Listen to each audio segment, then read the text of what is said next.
सपना का पड़ोसी मर्द है या औरत, इस पे भी कभी कभी डाउट होता है। सच में दोस्तों देखो, सब मतलब ये काम धंधे तो नहीं करते, वेले बैठे रहते हैं, ये पता है, लेकिन इतने भी काम नहीं है आपके घर में कि आपको इतनी ज़्यादा फुर्सत है कि कब आपके पड़ोसी के घर में कौन आता है कौन नहीं आता है। अभी तो वो बिना बताए आई थी, तब आपने रिकॉर्डिंग कर ली। अगर वो बता के आई होती और आपको इसकी भनक होती, फिर आप क्या क्या जाने क्या क्या करते, कितनी सारी रिकॉर्डिंग्स करते, या फिर वहाँ पहले से ही जाके डले होते, वहाँ पहले से ही पड़े होते कि भाई आ रही है, इसके आते से ही रिकॉर्डिंग करूँगा और जाते तक की रिकॉर्डिंग करूँगा, सारी बातें लीक करूँगा। क्योंकि जिस पड़ोसी को, जिस सास ससुर को भी कुछ भी भनक नहीं थी कि सपना कब आ रही है, वो कब जाएगी, उस पड़ोसी ने चील की तरह आंखें रखी हुई हैं सपना के ससुराल पे कि उनके घर में कब कौन आता है कब कौन जाता है, कौन सी हवा उनकी कौन सी दीवार को टच करती है, इतने तक की जानकारी भी इस पड़ोसी को है। सीसीटीवी कैमरे अपने घर से तो छोड़ो, सपना के गेट की तरफ लगवा रखे हैं। कोई भी, अगर आप देखिए, हमने भी सीसीटीवी कैमरे लगवाए हैं, क्या हमारे सीसीटीवी कैमरे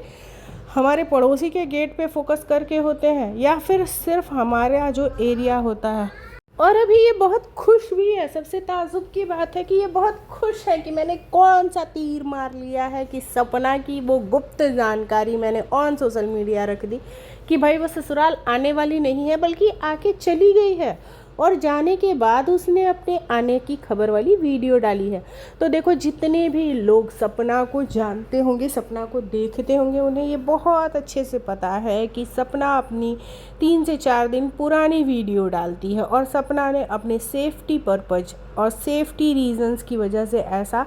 करा है। वो हर बार पब्लिक को ये चीज़ें क्लियर करती है और बोलती है कि भाई मैं जब कोई चीज़ कर लेती हूँ उसके बाद ही मैं चीज़ें डिस्क्लोज़ करती हूँ, उसके बाद ही मैं चीज़ें बताती हूँ।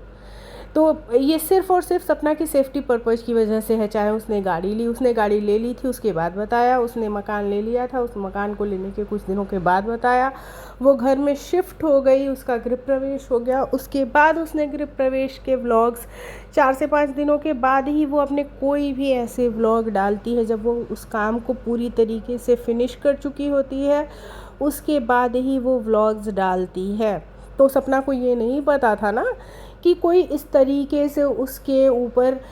सीसीटीवी कैमरे की तरह निगाहें गड़ा के बैठा हुआ है कि भाई तू आ और हम बिल्कुल किसी भी तुम्हारे हर एक मूवमेंट पे हम नज़र गड़ाए बैठे हुए हैं। और कुछ ऐसा ही ये पड़ोसी कर रहे थे। तो पड़ोसी, पहली चीज़ की जो खुशी हो रही है पड़ोसी को कि भाई मैंने तो तीर मार लिया, तो अगर सपना चाहे तो पड़ोसी के ही वीडियो पे स्ट्राइक दे सकती है। पहली चीज़, उसकी पर्सनल डिटेल्स, वो कहाँ आ रही है कहाँ जा रही है, ये लीक करना। दूसरी चीज़ कि उस वीडियो में बिना उसकी परमिशन के उसको दिखाया गया है, तो वो उस पे भी स्ट्राइक दे सकती है। ठीक है, बाकी सपना ऐसा नहीं करेगी, हमें पता है सपना दिल की बहुत अच्छी है, और उसके दिल का अच्छा होना ही है कि उसने बच्चियों को उनके दादा दादी से मिलवाने का डिसीज़न लिया। देखो, चाहे रिश्ते कितने भी ख़राब हो जाएं, रिश्तों में कितनी भी मनमुटाव आ जाए, रिश्तों में कितनी भी सारी चीज़ें आ जाती हैं, लगता है नहीं बस अब बस हो गया ये रिश्ता ख़त्म, लेकिन जो खून के रिश्ते होते हैं ना, वो बच्चियाँ, उनका खून है, उस परिवार का खून है, राजवीर जी का, सूरज जी का खून है वो बच्चियाँ। और उन बच्चियों को उस परिवार से कोई भी ताकत, दुनिया की कोई भी ताकत अलग नहीं कर सकती है। ब्लड रिलेशंस कभी भी ख़त्म नहीं हो सकते हैं, वो बदल नहीं सकते। हाँ, उनके बीच में थोड़े मनमुटाव हो सकते हैं, उनके बीच में थोड़ी दूरियां आ सकती हैं, और बच्चियों और दादा दादी के बीच में अगर दूरियां आएंगी एनी हाउ, तो उनके बीच में सपना होगी। अब सपना पे डिपेंड करता है कि वो उन दूरियों को बढ़ा सकती है, वो उन दूरियों को घटा सकती है। तो यहाँ पे सपना की एक समझदारी कही जाएगी कि उसने दूरियों को कम करने की तरफ अपने कदम बढ़ाए हैं। सपना चाहती है कि ये दूरियां जो हैं वो कम हों, धीरे धीरे ही सही पर कम हों, और इसके लिए उसने खुद को आप सोच नहीं सकते हो ना उसने अपने साथ कितने समझौते करे होंगे, तब जाके अपनी बच्चियों के लिए ये वाला डिसीज़न वो ले पाई होगी कि नहीं, बच्चियों को उनके दादा दादी का प्यार भी मिलना चाहिए। और दादा दादी के लिए भी उसने सोचा अपनी बच्चियों से ज़्यादा, क्योंकि बच्चे तो छोटे हैं वो, मतलब, लेकिन दादा दादी के पास कोई नहीं है, तो दादा दादी को भी अपने बच्चों की याद आ रही होगी। सपना ने वो व्लॉग्स देखे जहाँ पे कि वो अपने पोतियों को याद कर रही थी, और उस व्लॉग से उसे ये रियलाइज़ हुआ कि नहीं भाई, अगर वो याद कर रही हैं तो ये मेरा फ़र्ज़ है कि मैं उनकी पोतियों से उनको दूर ना रखूं, मैं उनकी पोतियों से उनको मिलवाते रहूं, क्योंकि ये हक सिर्फ़ और सिर्फ सपना का है कि वो मिलवा भी सकती है, वो दूर भी कर सकती है।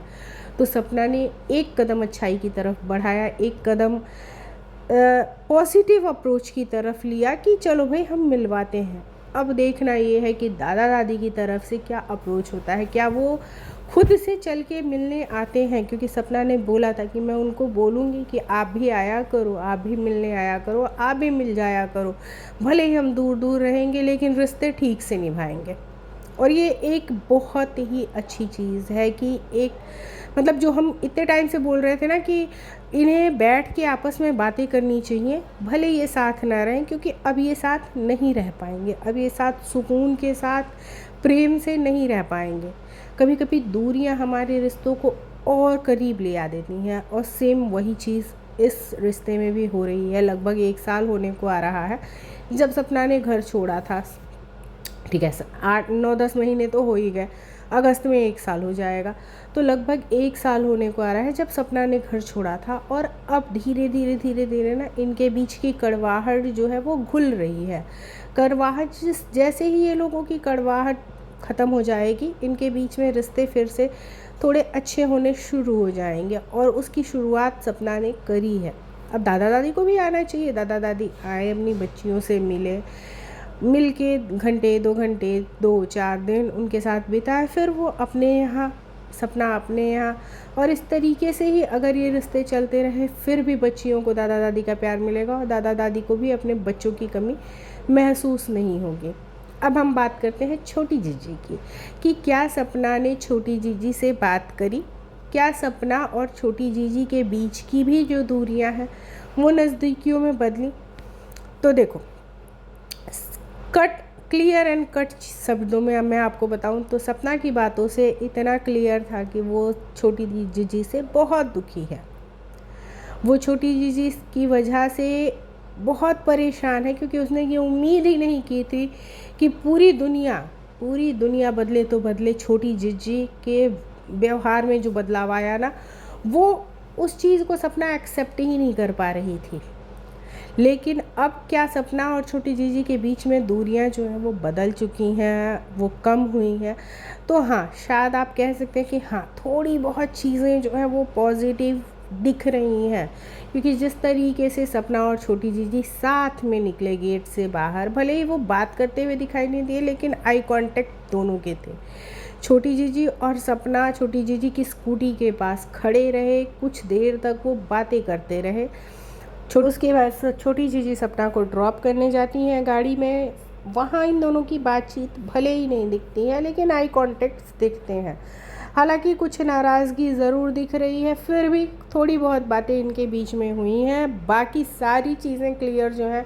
वो सिर्फ़ और सिर्फ सपना के व्लॉग में ही हो पाएंगी। तो हम सबको वेट है सपना के नेक्स्ट व्लॉग का, जिसमें कि बहुत सारी चीज़ें क्लियर होंगी कि क्या छोटी जीजी और सपना के बीच में बातें हुई, सपना और सपना के सास ससुर के बीच में किस तरीके की बातें हुई, उन्होंने बच्चियों को कितने प्यार से गले लगाया होगा। सच में यार, वो पल कितना ही इमोशनल होगा जब वो दादा दादी इतने दिनों से अपनी बच्चियों के लिए तड़प रहे थे, वो उन बच्चियों से मिले होंगे। एकदम सरप्राइजिंग मोमेंट होगा उनके लिए। उन्होंने उम्मीद भी नहीं करी होगी जिस चीज़ की, वो चीज़ हुई होगी। हाँ, ये ज़रूर हो सकता है कि एक बार को वो शॉक ज़रूर हुए होंगे कि आखिर सपना के आने का मकसद क्या है। लेकिन जब उन्हें ये बात पता चली होगी कि सपना के आने का मकसद सिर्फ़ और सिर्फ उन बच्चियों को उनके दादा दादी से मिलवाना है, तो डेफिनेटली उन्हें बहुत खुशी हुई होगी, वो बहुत खुश हुए होंगे। और सपना की बच्चियों को भी बहुत अच्छा लगा होगा जब उन्होंने प्यार से सबसे मिला होगा।